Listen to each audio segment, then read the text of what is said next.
Sugeng Rahayu kepada para pecinta sejarah Jawa, terutama yang setia dengan channel Jejak Sang Pejalan. Sekarang kita akan mencoba meneruskan kisah hidup dari Eyang Kebo Kanigoro yang sudah melakukan Topo Broto utawi Topo Pendem wonten daerah Suroteleng. Selanjutnya perjalanan lelaku Lelono Broto nyawur kawula diteruskan ke daerah Rawapening Salatiga, dan di daerah tersebut beliau berganti nama dengan sebutan Ki Ageng Arimuka dengan lelaku Topo Kungkum atau berendam selama 7 tahun. Dan dari cerita tutur tinular atau Condrokonto,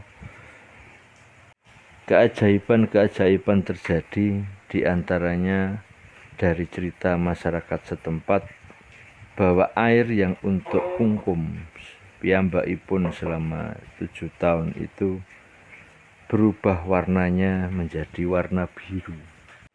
Selanjutnya tempat Topo Kungkum piyambakipun terkenal atau masyhur hingga zaman sekarang dengan sebutan nama daerah Banyu Biru, sedangkan nama daerah dari Banyu Biru itu sendiri berada di bawah lereng Bukit Telomoyo, daerah Salatiga. Atau dimungkinkan juga bahwa nama Banyu Biru atau tempat kungkum tadi adalah di daerah Rawapening yang ada di dekat asrama kepolisian atau asrama polisi untuk pendadaran para calon prajurit kepolisian berikutnya. Jadi dimungkinkan ada sekitar 2 tempat. Yang pertama adalah ada di daerah Sendang di bawah lereng dari perbukitan Telomoyo yang sekarang menjadi nama Desa Banyu Biru, atau kemungkinan yang kedua adalah tempat kungkum beliau itu sekarang menjadi asrama kepolisian atau ada di sekitar asrama kepolisian Banyu Biru.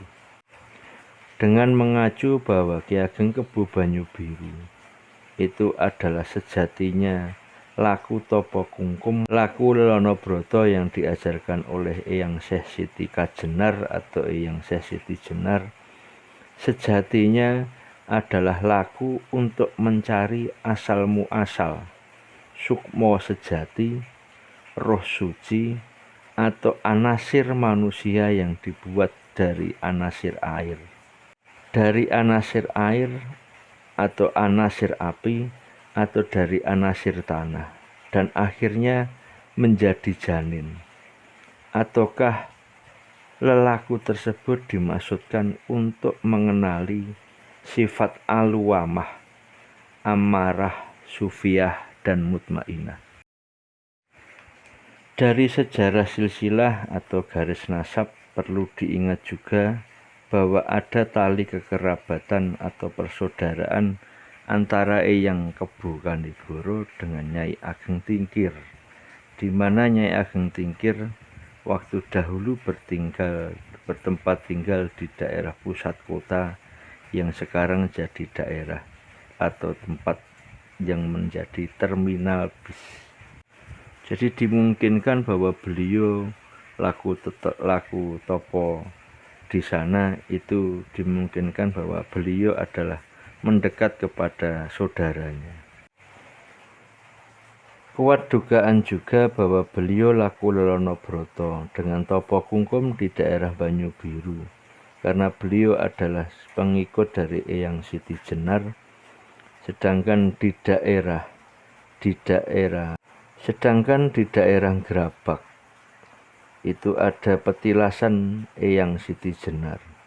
Jadi mungkin beliau adalah di daerah Gerabak Paraan Temanggung juga menjadi murid yang diikuti oleh Syekh Siti Jenar, dan itu mungkin adalah ajaran yang disuruh dari Eyang Siti Jenar untuk Topo Kungkum.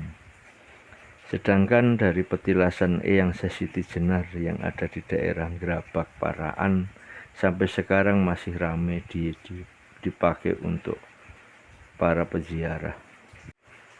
Sedangkan penamaan sendiri dari daerah Banyu Biru atau air yang berwarna biru mungkin mengandung sebuah makna kiasan bahwa ada orang keturunan darah biru yang melakukan topo kungkum di daerah tersebut, sehingga daerah tersebut dari orang yang berdarah biru tadi dinamakan daerahnya dengan daerah Banyu Biru.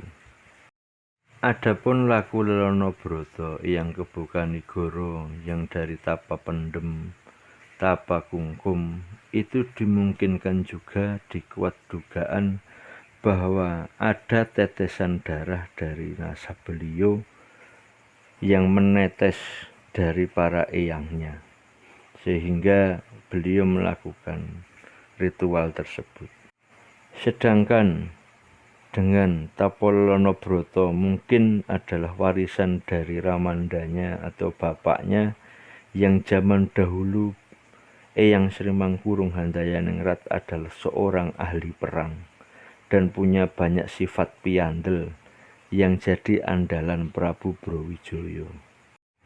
Jejak dari Eyang Kebokanigoro selanjutnya bisa kita jumpai di daerah Blitar. Di sana ada kecamatan dengan nama Kecamatan Kanigoro yang ada di daerah Blitar, Jawa Timur. Diyakini juga bahwa saat di Blitar beliau diajak oleh Eyang Siti Jenar. Karena dipercaya juga bahwa yang sekarang masih banyak dikunjungi oleh para peziarah, bahwa di daerah Kediri juga ada petelasan dari Syekh Siti Jenar. Sedangkan di daerah Kabupaten Kanigoro Blitar sendiri dipercaya oleh cerita tutur masyarakat hingga sampai saat ini bahwa di daerah tersebut rikala melakukan Lelono Broto Topo Nyawur Kawula muncul nama dengan sebutan Nyai Gadung Melati dan Roro Tenggo.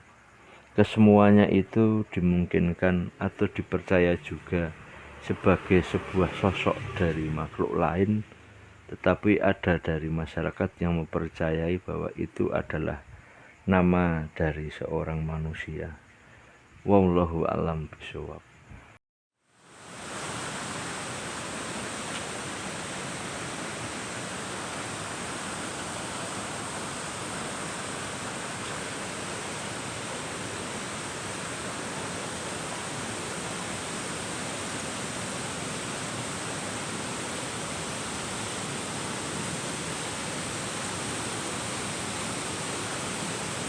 Pemirsa, yang pertama adalah Celo Betek.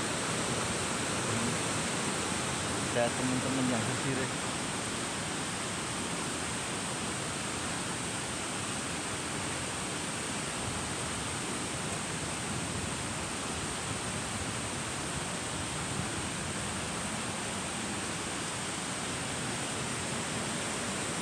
Amit-amit ngapunten Celo Betek. Tempat sesire Sultan Agimanya Kerkusumo, Pangeran Sambernyawa, Raden Purbaya, Panembahan Senopati, Pasingsingan, Bedandi, dan Patih Gajah Mada.